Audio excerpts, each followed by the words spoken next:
As a new entrepreneur, your first decision could define your entire future. Do you buy a franchise or an existing small business? Now, the right decision could accelerate your family's journey to financial freedom and give you the life that you've been dreaming of. If you're new here, my name is Brian Beers. I built a multi-million-dollar franchise portfolio. First, let's discuss the risk of buying a business that does not fit you. Owning a business is personal. You will eat, sleep, and breathe the business. You will think about how you're going to grow it all hours of the day. And buying a business should be like buying a house. So when you go out and think about your dream house, you have a checklist in your head. You know how many bedrooms, how many bathrooms, the size, the condition, the school district, maybe even the zip code that it's in. And your business should have the same clear picture. Like, do you want something that is in sales or high ticket or services or has low CapEx or minimum real estate requirements, the ability to earn over $1 million a year, whatever it is. It could be operational heavy. It could be one where you hire semi-skilled employees, specialized equipment such recession resistant. Many buyers spend months, if not multiple years, looking for an independent small business that meets the checklist criteria or trying to come up with an idea of their own that fits what they're looking for. And what happens is their lives pass you by while watching other friends, family, entrepreneurs on LinkedIn and Twitter and YouTube here crushing it. And eventually they just get so tired of sitting on the sidelines and they want to get into the game. And now this sense of urgency causes them to consider a wider range of opportunities, potentially leading them to choose a business that does not fit them at all. And now all of a sudden they're struggling to run a business that is completely outside of their comfort zone and that is completely off that original checklist that they had in their mind that they defined as their dream business. Franchising naturally provides a solution to this business fit problem because there's over 3,000 franchises in almost every industry you can imagine. So no matter what you are looking for, there is a great chance that you can find the perfect business model that matches that checklist you created. If you want to get into a high ticket sales driven business, roofing, fencing, flooring, painting, cabinets, all great options. If you want in something that's recession resistant, restoration, drain cleaning, crime scene cleanup. If you want recurring revenue, you can get into commercial services, spas, salons, people with subscription services, cleaning businesses. There's a great opportunity in senior care, non-medical, assisted living homes, transportation, estate sales. If you want to get into business to business, staffing, cost reduction, supply chain, facility services, like I can guarantee that you will find something that fits your situation and checks all the requirements off your list. So what's the risk with a franchise? Well, a lot of it comes down to expectations versus reality. If you picture yourself running the business by looking at numbers, motivating the team, making high-level strategic decisions and other executive tasks, you may be smacked in the face when the reality of running the business means estimating, selling, managing jobs, hiring and training employees, getting a call at 2 a.m. from a police station because an employee got a DUI while driving your company-owned vehicle. And while you might be able to step into the owner's high-level role when you buy an existing business and skip the low-level work, like that is a possibility. But when you buy a franchise, you start at the ground level. You're starting from zero. And it's important that you learn every role. Like you should want to know every role because you are building this thing from the ground up. And as the sales grow though, you start to replace yourself. You move yourself up the ladder. You start to delegate off things and you go from maybe a technician to an estimator to a salesperson to a project manager to a district manager to a COO to a whatever it is. You slowly start to replace yourself as you grow. And it all comes down to how long do you think it's going to take. So if you expect to spend the first 9 months like really in the weeds, in the truck every day, working with your team, really putting some work in, and it ends up being 6, 7, 8 months, you're probably going to feel pretty good that you accomplished your goal in a much quicker time than what you expected. Now, on the other hand, if you expect to spend like 3 weeks in the truck and it ends up being 6 months, you are going to feel trapped and frustrated, even though you got maybe out of it quicker than the guy who thought it was going to be 9. So that's all expectations versus reality. In some franchises though, there's a huge risk that the owner cannot remove themselves and they forever have bought themselves a job. While in others, it's a lot more systematized. It's easier for people to pick up. It's easier for them to get trained. Everything is just a little easier because it's not as customized and there's better processes in place. There's better training in place. There are other people who've already done it that you can learn from. So this is a super important topic to discuss with other franchisees when you validate it. When you talk to them, you want to know about what it's like to be a franchisee. You really want to understand how long we're in the weeds until they were able to get themselves out of it. The second big category is operational risk. So the first is training and support. When buying an independent business, you are placing a huge bet on the seller properly training and supporting you during the transition period. Because think about it, you're gonna get into a business that you probably know nothing about. And you're gonna write into the contract, the seller will provide hands-on training for X number of weeks and then be available by phone, text, email for the X number of weeks longer. But here's what reality is. You have no idea on the quality of training that the seller is gonna provide you. Does he have a whole bunch of written SOPs and checklists and all this stuff? Or is everything locked up in his head and training follows just like whatever he remembers that morning when he's eating breakfast? And just because someone has the knowledge locked up in their head does not mean that they're gonna be a great teacher. He could be a horrible communicator and get frustrated with you very easily. And the seller who just cashed a check could mentally be totally out of the business. And in the weeks that follow, maybe he's on a beach somewhere sipping a Mai Tai and ignores your emergency calls, texts, emails. Maybe he'll call you back after his massage,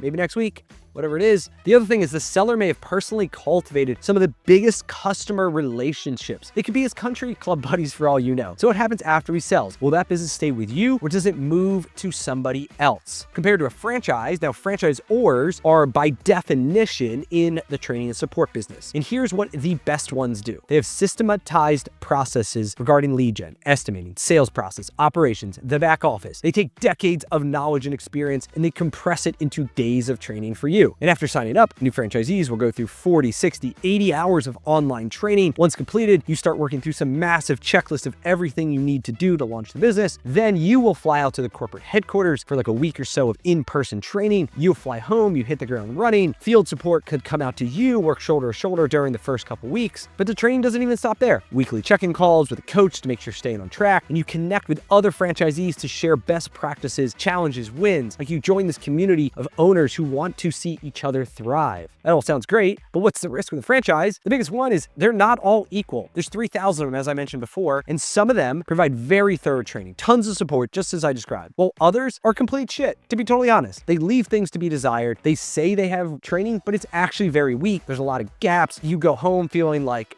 what the hell am I supposed to do? Everything is on paper instead of an online platform. They don't invest in the support staff. It's hard to get answers. You don't even know who to call. They intentionally, possibly, make it hard for franchisees to communicate with each other. This is where your due diligence in a franchise plays a major role. You want to talk to current franchisees about the training and the support they receive. Did they feel properly trained when they launched a business? How quickly do they respond if you have a question or some sort of problem? How strong is the franchisee community? And if you end up working with my team, we help people buy franchises. We will give you a list of over 40 due diligence questions that cover all of these bases and a whole lot more. There's a link below if you want to grab that. So moving on is key man risk. The final operational issue when buying an independent business is known as the key man risk. There is probably an employee who's been there for years and knows the business inside and out. They know all the big customers. Their title may be general manager, operational management, COO, VP, something like that. And they're often known as the key man. And depending on the seller's involvement, it's possible that this person is actually running 90% of the business. And it usually goes one of two ways with the key man. They could be very positive about the sale. The seller could have been holding them back for years and they are very excited about the growth and the energy and everything that you plan to bring. Or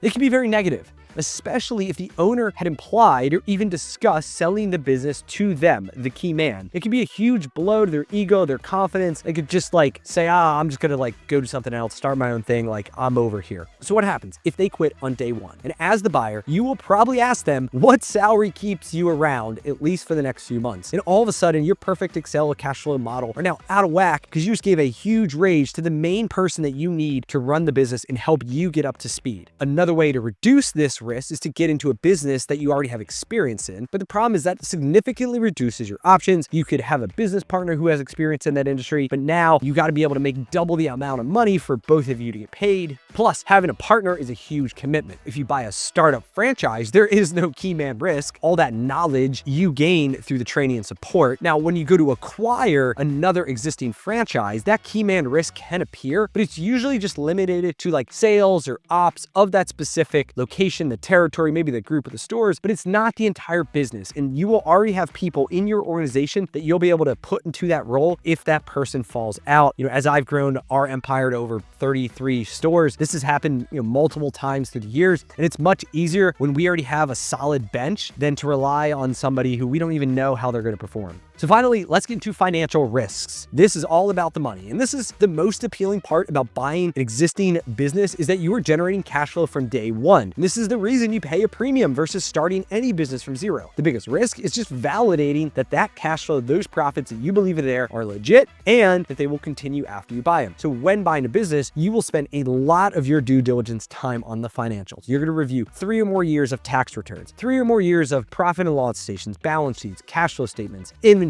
equipment lists. You're really going to dive into the numbers. You're going to look at year to date, month to date. You want to see the current trends. You want to get employee rosters. You're going to hire a CPA or a financial analyst or whoever it is to do some sort of like quality of earnings. They're going to make sure that all the numbers, everything lines up, everything makes sense. And some of the big questions that you need to make sure you answer are this. Number one, what is the seller's role and other family members in the business? They could tell you that they only work 10 to 20 hours a week. It's like mainly accounting work, whatever. But in reality, like the husband and wife together spend 80 hours a week doing sales, operations, back office. They're the glue that holds everything together. Their lead sales guy is their son. And like, as the new owner, what role are you going to take over? Maybe you're strong in sales. Maybe you're going to take over that son's role, but now you have nobody to run operations. You have nobody to run the back office. And a huge mistake that I see buyers make is underestimating the payroll cost that it's going to take to replace the daily functions of the sellers and their related family members who are going to exit the business when you buy it. So that is a huge question that you really want to dive into. Specifically, you probably want to see it in action, is what are their roles, and making sure that like you can step into them or have a really good idea of what it is going to cost you to replace it at the same level. The second question is, are the margins normal for the industry? If they are in line, there's less to worry about. If they are very high margins compared to what everybody else is doing, I would be cautious.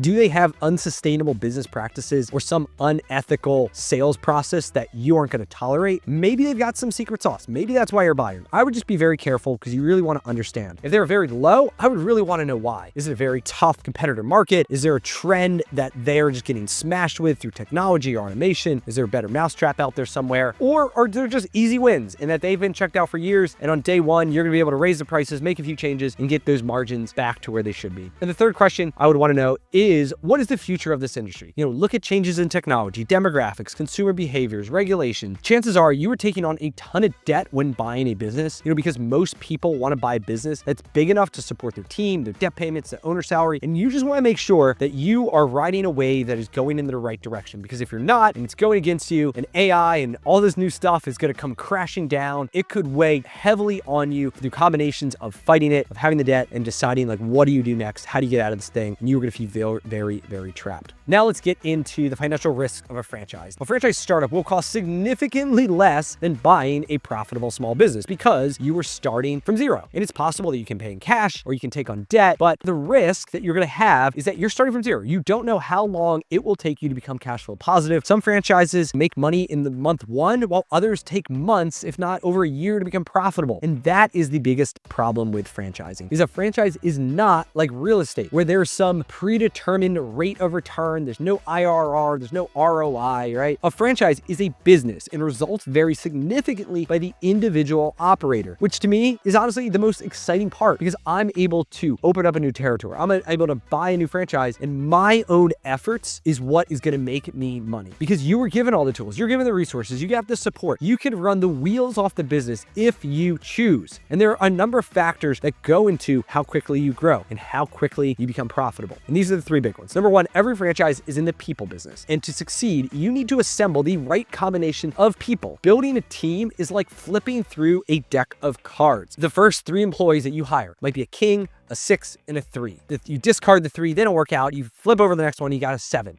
The team got better. Then the 6 resigns, but it's okay. You flip over another card and now you got an 8. Then you hire a jack. And the longer you're in the game, the better you do at identifying the 6, 7, and 8s versus the jack, queens, and kings during your hiring process. The second biggest factor is your expenses. In the beginning, it's very easy to throw money against the wall and see what sticks, especially when it comes to payroll. So be very careful not to overhire. And finally is due diligence. You want to speak to as many franchisees as you can, the ones who just started and the ones who've been there for a few years. You want to ask them questions like, how long did it take for them to break even? What are the biggest challenges? Would they do it all over again? What does it really look like in 3 years from now? And then you want to build out conservative financial models based on your findings. So the trade-off, there are pros and cons to both buying an existing profitable small business versus a franchise. With a small business, you have cash flow from day one, you have a team, but it comes with a significant price tag and the risk of the unknown. With a franchise, it costs a lot less and it can be built exactly how you want it, but it starts from zero and you don't know how long it is gonna take you to get to your goal. There's no right or wrong answer. It's a question of what fits you better. So subscribe to this channel to learn more about franchising and drop a comment below. What